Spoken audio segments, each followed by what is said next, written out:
Hi, I'm John Green, and you're watching Crash Course!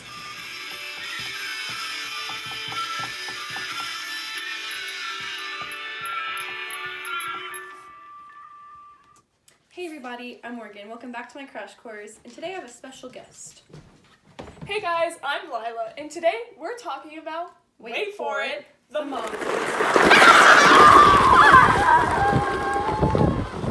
Just kidding, we're talking about America and France. Okay, so the American Revolution started with the battle at Lexington and Concord in April 1775, but the colonies officially declared war with the signing of the Declaration of Independence on July 4th, 1776. The colonists of the British North America colonies were pretty chill before this period, since England was focused on wars and gained more revenue from their Indian territories anyways.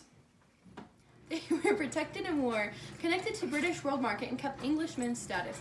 However, the French and Indian War, the British felt colonists should pay for the war debts through several tax acts. The colonists did not like to pay taxes, especially when they weren't represented in the British Parliament. The biggest event in the American Revolution was when the colonists dumped all the tea from England into the Boston Harbor. The colonists had been politically independent since the founding of the colonies and collectively agreed to start war on England. The war lasted until George Washington forced Lord Cornwallis to surrender at the Battle of Yorktown on October 19th, 1781. The American Revolution gave the colonists the opportunity to create their own government based on their principles.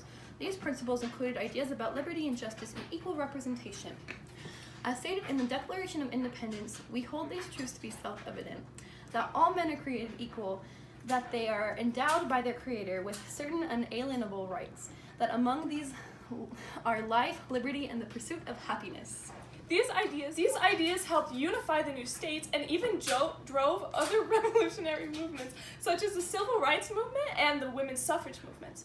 More directly, however, the United States' success inspired many other revolutions in the Atlantic area, including the French Revolution. But before we get into the French Revolution, it's time for the open letter. Thanks, Stan. Dear John Green, your crash courses suck. Even 15-year-olds are doing better than you. Sincerely, Team Morgan. The French allied with the American troops during the Revolution, and a few founding fathers even visited France before and after the war.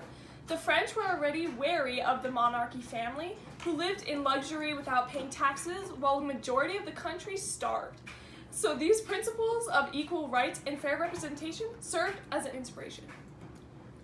So the French government was divided into 3 estates. The first estate including the clergy, the second including the nobles, and the third estate including most Frenchmen, the commoners. The third estate were at an unfair advantage since they paid most in taxes and didn't have access to high-paying jobs. The nation was in debt, and most people demanded rights from King Louis, and when they didn't receive them, they seized control of the government and wrote their own constitution. This started the violence of the French Revolution.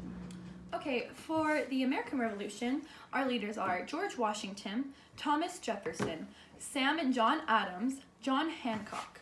Okay, so their goals were: the colonists felt that they were being unfairly taxed, strictly controlled by the British without representation, and wanted to return their ways of self-government.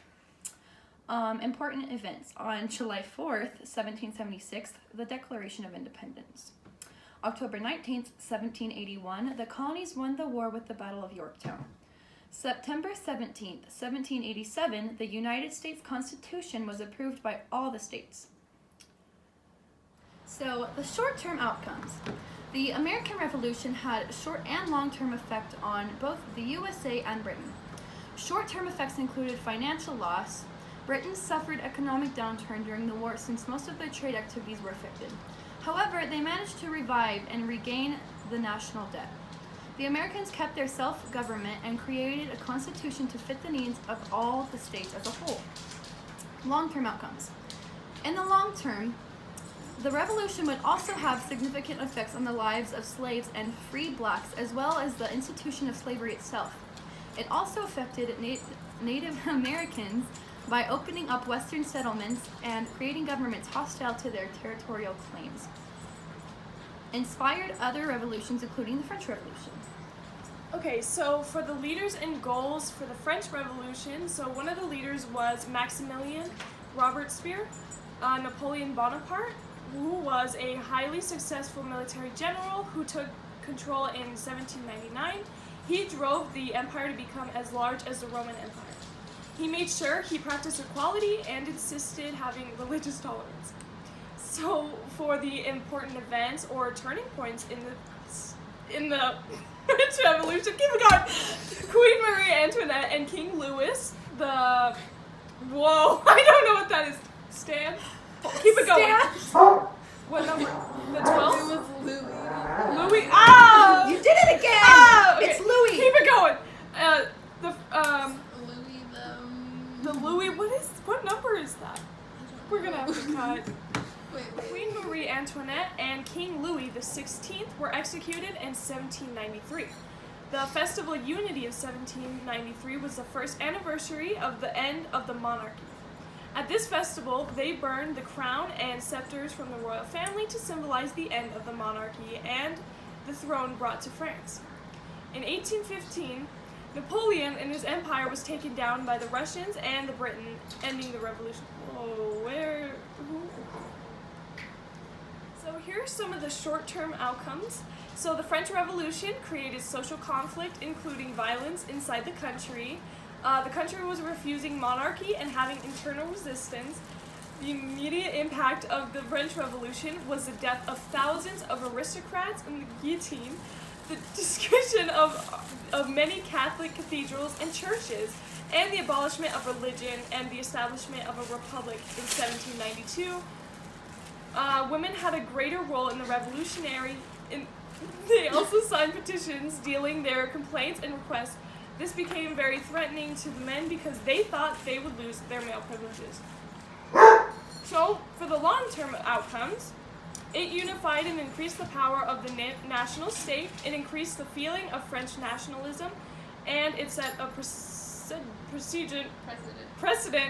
for a democrat French government, although it did not solve class inequalities. The French Revolution led to the emergence of the middle class.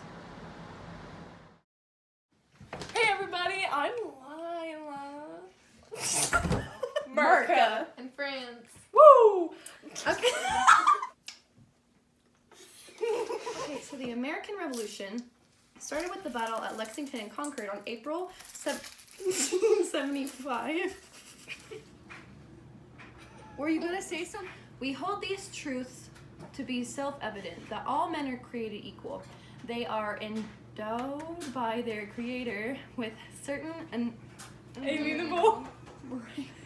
Keep it going. I can't now. As stated in the Declaration of Independence, we hold these truths to be self-evident that all men are created equal. Why?